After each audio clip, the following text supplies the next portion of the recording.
வணக்கம் friends, welcome to Sudha Saran recipe. இன்றைக்கி நம்ம சேனலில் என்ன வீடியோ அப்படின்னு பார்த்தீங்கன்னா, பச்சை மிளகாய் சேர்த்து பண்ணுற ஒரு வெங்காய சட்னி. அது எப்படி பண்ணலாம் அப்படிங்கிறத அந்த வீடியோவில் பார்க்க போகிறோம். வாங்க பார்க்கலாம்.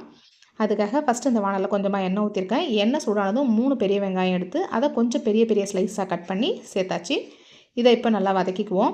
இது கூடவே இப்போ நம்ம கட் பண்ணி வச்சுருக்க 2 பச்சை மிளகாய் சேர்த்துக்கிறேன். நீங்கள் உங்கள் காரத்துக்கு தகுந்த மாதிரி மிளகாய் சேர்த்துக்கோங்க. இது பெரிய சைஸு 2 பச்சை மிளகாய், அதை 2ஆக கட் பண்ணியிருக்கேன். கூடவே ஒரு 10 பல் பூண்டு வந்து தோல் உரித்து சேர்த்துக்கோங்க. சேர்த்துட்டு இதை நல்லா வதக்கிக்கலாம். வெங்காயம் வந்து வதக்கி அரைக்கிறோம் அப்படின்னாவே எந்த சட்னியாக இருந்தாலும் கொஞ்சம் பெரிய ஸ்லைஸாகவே கட் பண்ணி போடுங்க. அப்போ தான் டேஸ்ட் வந்து நல்லாயிருக்கும். சின்ன சின்னதாக கட் பண்ணோன்னா அது நல்லா சீக்கிரம் வதங்கி ப்ரௌன் கலரில் ஆயிரும். அதை சட்னி அரைக்கும் போது கலரும் டிஃப்ரெண்ட்டாக இருக்கும், டேஸ்ட்டும் வேறு மாதிரி இருக்கும். அதனால் கொஞ்சம் பெரிய ஸ்லைஸாகவே கட் பண்ணி சேர்த்துக்கோங்க. இப்போ இது கூடவே 2 கொத்து கருவேப்பிலை சேர்த்துட்டேன். இதையும் சேர்த்து வதக்கிக்கலாம். கருவேப்பிலை தாளிக்கும் போது சேர்ப்போம். அதை குழந்தைங்களாகட்டும் இல்லை மற்றவங்க யாராக இருந்தாலும் பிடிக்காதவங்க அதை எடுத்து வச்சுருவாங்க இல்லைங்களா. இந்த மாதிரி அரைக்கும் போது நம்ம வதக்குறோம் இல்லைங்களா, வதக்கும் போதே வந்து நம்ம கொஞ்சம் கருவேப்பிலை சேர்த்து வதக்கிக்கலாம். இப்போ இது கூடவே தக்காளி சேர்த்துருக்கேன். 3 தக்காளி, சின்ன சின்ன தக்காளின்றதுனால நான் 3 எடுத்திருக்கேன்.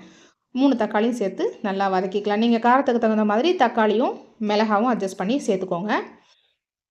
இப்போ இதை நல்லா வதக்கிக்கலாம். அந்த தக்காளி வந்து நல்லா வதங்கணும். அது அந்த அளவுக்கு நம்ம வதக்கிக்குவோம். இப்போ வந்து சட்னிக்கு தேவையான அளவுக்கு உப்பு இப்போயே சேர்த்துடலாம்.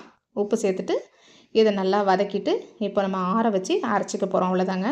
அது மாதிரி வெங்காய சட்னி வந்து அரைக்கும்போது தண்ணி அதிகம் சேர்க்காமல் அரைக்கணும். தண்ணி அதிகம் சேர்த்தோன்னா அந்த டேஸ்ட்டு பார்த்திங்கன்னா ஒரு மாதிரி சல்லுன்னு நல்லா இருக்காது. அதனால் தண்ணி கம்மியாக சேர்த்து கொஞ்சம் கொரகொரப்பாக அரைச்சி எடுத்துக்குவோம். ரொம்ப நைஸாக அப்படியே குழன்னு பேஸ்ட் மாதிரி அரைக்கக்கூடாது.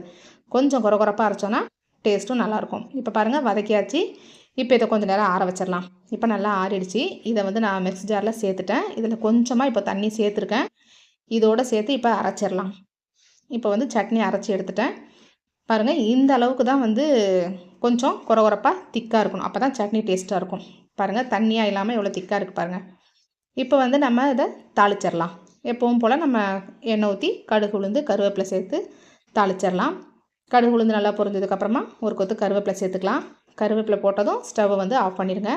கருவேப்பிலையோட கலர் மாறாமல் இருக்கும்போதே ஆஃப் பண்ணிடுங்க. அப்போ தான் வந்து நல்லா மொறுன்னு சாப்பிட்றதுக்கு டேஸ்ட்டாக இருக்கும். உடனே சாப்பிட்றோம் அப்படின்னா நல்லாயிருக்கும். அந்த கருவேப்பிலையும் சாப்பிட்றதுக்கு நல்லாயிருக்கும்.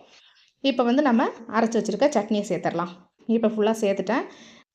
இப்போ வந்து மிக்ஸி ஜாரில் கொஞ்சமாக தண்ணி விட்டு அதையும் லைட்டாக அலசி இதில் ஊற்றிடுவோம். அவ்வளோதாங்க, சட்னி வந்து சூப்பராக ரெடி ஆகிடுச்சு. அதிகம் தண்ணி சேர்க்காமல் இந்த மாதிரி செஞ்சு பாருங்கள், சட்னி டேஸ்ட்டாக இருக்கும்.